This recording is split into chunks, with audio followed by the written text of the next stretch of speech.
Daughter tells her stepdad to stay away from her wedding, even though he paid for it, because she wants only her real dad there. If he's not part of the wedding, his money won't be either. Hi there, I'm Sarah, and I have the pleasure of being married to James, an incredible man who's not only my wonderful husband, but also an exceptional stepdad to my daughter, Emily. James stepped into our lives when Emily was just 5 years old. Her biological father, Tom, had left when Emily was still an infant and was only intermittently present afterwards, never fully embracing his role as a father. When James entered our world, he brought a wave of positive change. From the beginning of our relationship, James made heartfelt efforts to connect with Emily. He would often bring her small gifts such as her favorite books or adorable plush toys, demonstrating his desire to bond with her. This thoughtful approach quickly won Emily over. A particularly memorable aspect of James's involvement is his support for Emily's passion for ballet. Emily began ballet classes at 6, and James was a fixture in the audience of every recital, often visibly moved by her performances. He ensured she was well equipped, providing everything from ballet slippers and elegant tutus to additional lessons with a private coach for her more significant performances. When Emily faced a major ballet recital at 9 and felt overwhelmed by nerves, James was her rock. He spent the day before the recital with her at the park, practicing her routines and devising a funny chant to ease her anxiety. That evening, he stayed up late, patiently reviewing each step with her until she regained her confidence. Thanks to James's unwavering support, Emily excelled in her performance. However, his support isn't limited to these standout occasions. He's also there for the everyday challenges. For instance, when Emily struggled with math during middle school, James would dedicate his evenings to help her with homework. They often spent hours at the kitchen table, and despite his long days at work, James always remained patient and encouraging. James's patience and unwavering support have been a constant in Emily's life, yet there's always been a touch of melancholy tied to her thoughts of her biological father, Tom. Emily's curiosity about why Tom wasn't around often left her visibly heartbroken, a sight that pained me deeply. One particularly poignant Father's Day, Emily crafted 2 cards, one for James and another for Tom. With hopeful eyes, she asked if she could send Tom's card. I agreed, though it broke my heart when he never responded, the disappointment casting a shadow over her bright spirit. James, with his deep understanding, never sought to replace Tom, but instead emphasized his commitment to being there for Emily, no matter what. This promise was put to the test on Emily's 13th birthday, when she received an apologetic letter from Tom. The initial joy faded as weeks then months passed without further word, leaving Emily feeling abandoned once more. During these tough moments, James was her rock, continuously affirming her worth and his love for her. One Christmas, when Emily's hope for a holiday message from Tom was dashed, she became despondent.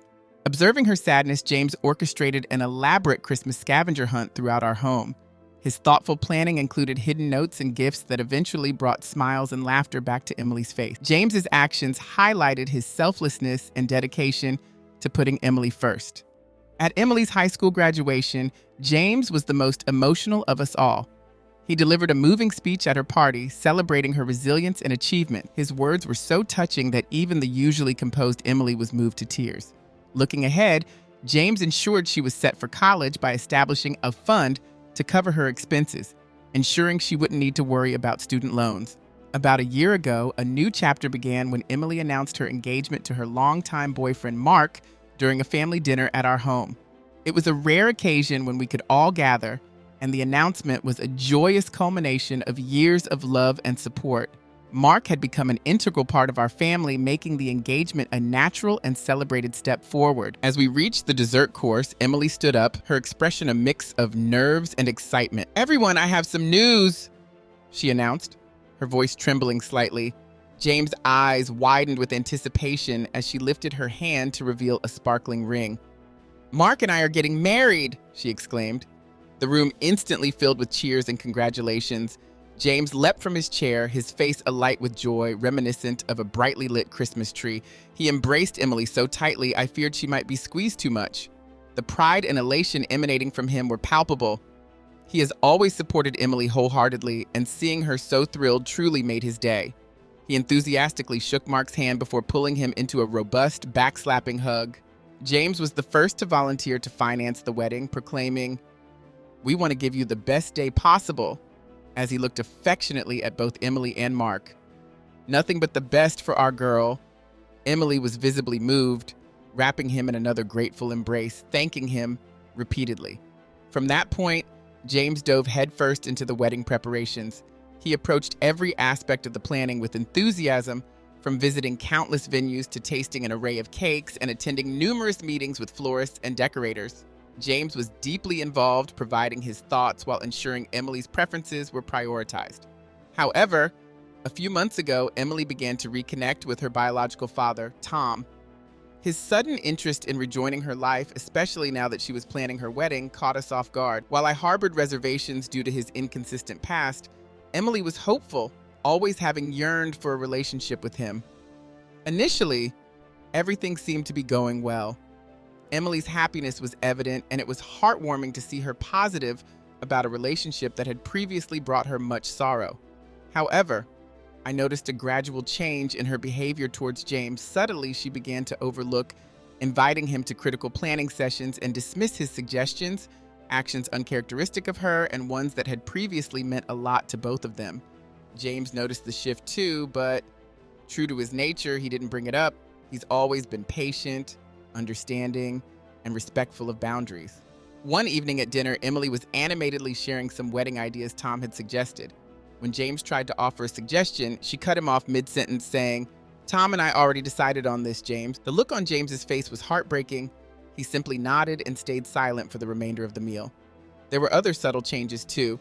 Emily used to rely on James for things like fixing her car or helping her manage her finances, but now she'd mentioned that Tom was handling it. I'd sometimes catch James with a look of quiet confusion, as if he was unsure of his role in her life anymore. Though he never complained, I could tell it was affecting him deeply. One morning, I decided to gently address it with Emily over coffee. Trying to choose my words carefully, I asked, "Emily, sweetheart, I've noticed you've seemed a bit distant with James recently. Is everything all right?" She looked at me, a little surprised and mildly irritated. "Mom, you're reading too much into it. I'm just juggling a lot right now with the wedding and reconnecting with Tom." I nodded, not wanting to push too hard, but unable to let it slide entirely. "I understand, but remember, James has been doing everything he can to make this wedding perfect for you. It just feels like he's being left out." Emily acknowledged James's efforts, but then insisted, "Tom is my real dad, and I want to give him the chance to be part of this." Her words cut deeply. I understood her desire to bond with Tom, yet I couldn't ignore how much James had invested in her life, treating her as his own from the start. I reminded her, "Honey, James has been there through everything with you. I just don't want him to feel pushed aside." Emily shrugged it off, saying she wasn't neglecting James, but was simply trying to find balance now that Tom was back. Unfortunately, my attempt at bridging the gap didn't help. If anything, the distance between them seemed to grow. Emily began referring to Tom as dad around James, something she'd never done before. The first time was during a conversation about seating arrangements for the reception. She turned to Tom and asked, "Dad, what do you think about this?" James flinched ever so slightly, but I caught it. Shortly after, he excused himself, saying he had some work to finish. When I tried to discuss it with him, James simply brushed it off, claiming he was glad Emily was reconnecting with her father. But I could see the pain beneath his calm exterior. After all, he'd devoted years to being the father Tom never was, and now he seemed to be slipping to the sidelines. Emily started spending more time with Tom, going out to lunch, having long phone calls, and updating him on every detail of the wedding. Though James continued to be supportive and present, it felt as if he was becoming a background character in a story where he once played the hero. Then, about a week ago at a family dinner, Emily made an announcement that took us all by surprise. As we gathered around the table, she cleared her throat, catching everyone's attention. "Everyone," she began, glancing at Mark and then at Tom, who had joined us for dinner, "I've been thinking a lot about the wedding and the roles each of you will play. I've decided that I want Tom to have a meaningful role in the ceremony." An uncomfortable silence fell over the table. James looked up, a flash of surprise and hurt crossing his face. Though he quickly masked it, I could see how much her words had affected him. I felt the weight of her decision too. We'd all anticipated this might happen, but hearing it aloud made it real. Emily continued, oblivious to the tension, "I want my real father to walk me down the aisle. I think it's only fitting that Tom, my biological dad, has this special role." The statement was a blow to James, who looked as if he'd been punched. For years, he'd been there for Emily, supporting her through every challenge and celebrating every success, and now he was being sidelined. Despite the pain, James, true to his character, did his best to be understanding. James took a deep breath, his voice steady yet soft as he responded, "If that's what you want, Emily, I'll support your decision." It was heart-wrenching to witness. Months earlier, Emily had been overjoyed when she'd asked James to walk her down the aisle, practically bouncing with excitement. I remember her telling him she couldn't imagine anyone else walking by her side because he had always been there for her. The joy on his face had been undeniable. Now, however, things had changed. Emily seemed consumed by the notion of having her biological father play this role, seemingly unaware of the pain she was causing the man who had, in every sense, been her dad. Unable to hold back, I finally spoke up. "Emily, do you understand what you're doing? James has been there for you through everything. He's the one who's raised you, loved you, and supported you all these years." Emily's expression grew defensive as she crossed her arm. "Mom, I understand that, but this is important to me. I want Tom to be part of my wedding. He's my biological father." I glanced at James, who remained calm, though his sadness was evident. "Emily," he said gently, "I understand your desire to include Tom, but this is a major decision. Please consider how much this means, not only to you, but to everyone involved." Emily's face hardened, her frustration evident. "I've made up my mind. Tom is my dad, and he should walk me down the aisle." End of discussion. An awkward silence fell over the table. James attempted to keep the conversation flowing, but the hurt in his eyes was unmistakable. I felt a sense of helplessness watching the man I loved being sidelined by the girl he had always seen as his own. After many sleepless nights and a lot of reflection, I knew I had to address this with Emily. It wasn't an easy decision, but I'd been watching James pour his heart and resources into making her wedding everything she dreamed of, only to be pushed aside for her biological father. I felt there had to be boundaries. I gently told Emily that if James wasn't going to be acknowledged as a father in this wedding, if his role was being taken over by Tom, then we needed to reconsider his financial support as well. I explained that the funds James had invested were more than just money. They were a symbol of his love and dedication as her father. If he wasn't going to walk her down the aisle, it seemed only fair to reassess his involvement. I know this may sound harsh, but I felt torn. James had been more than just a stepfather to Emily.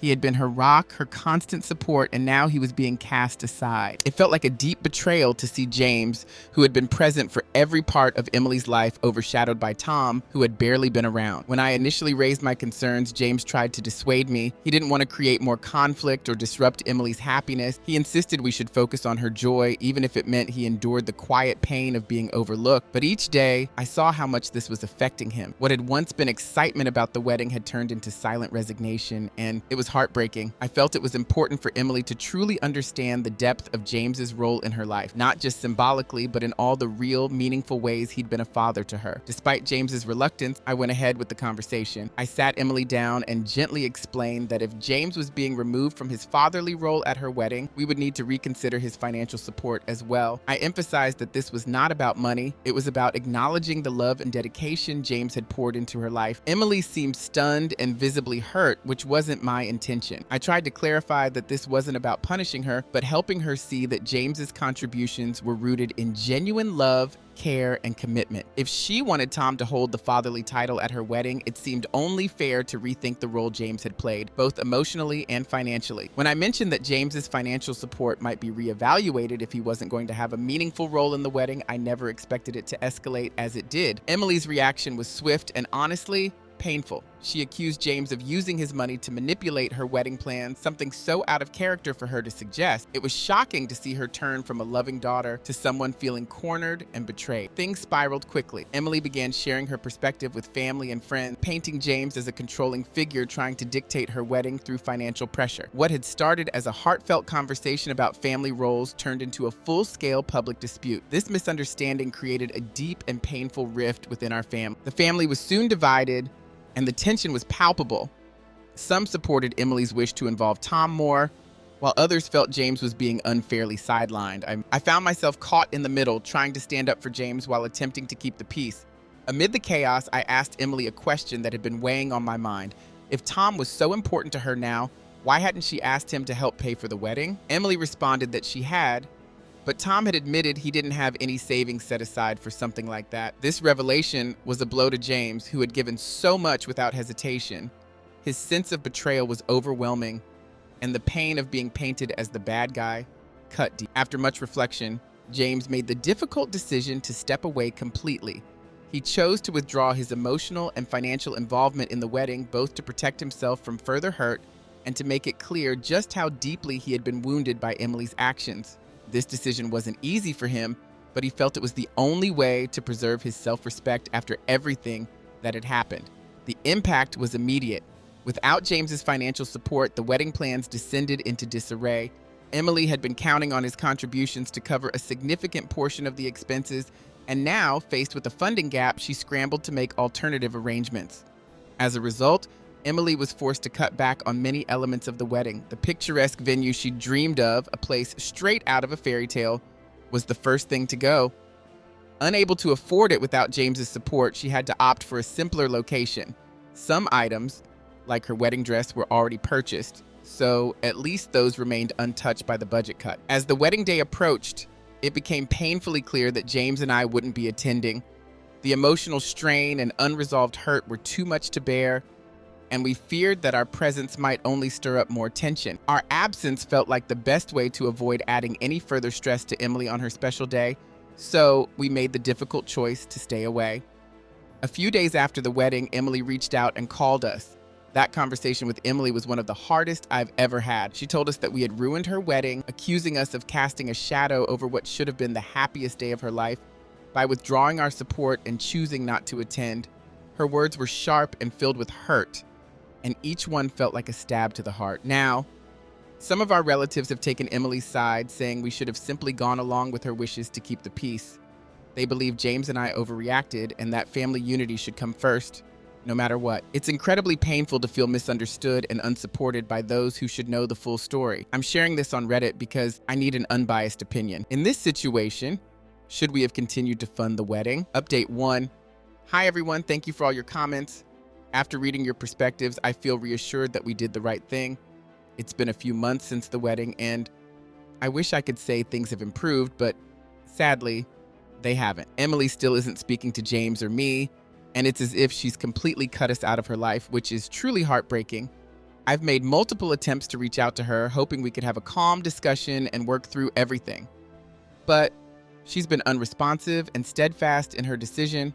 Frankly, Emily is acting like a spoiled child who didn't get her way. I know that sounds harsh, but I'm at my wit's end.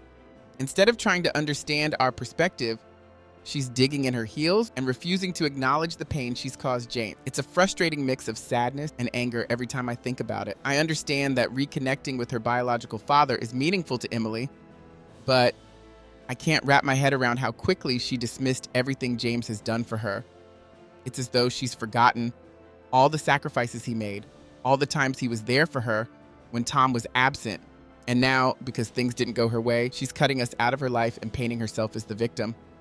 What's even more frustrating is hearing from relatives that Emily has been sharing her version of events, casting us in the worst possible light. She's portraying James and me as the villains, and it feels like a painful betrayal. Some family members have started to believe Emily's version of events, which has only made things more challenging. I feel like I'm constantly defending James and myself, trying to set the record straight, yet Emily's influence seems to be more convincing than the truth at this point. It's heartbreaking to realize that Emily could act so selfishly. She's always been strong-willed, but this level of entitlement feels like something else entirely.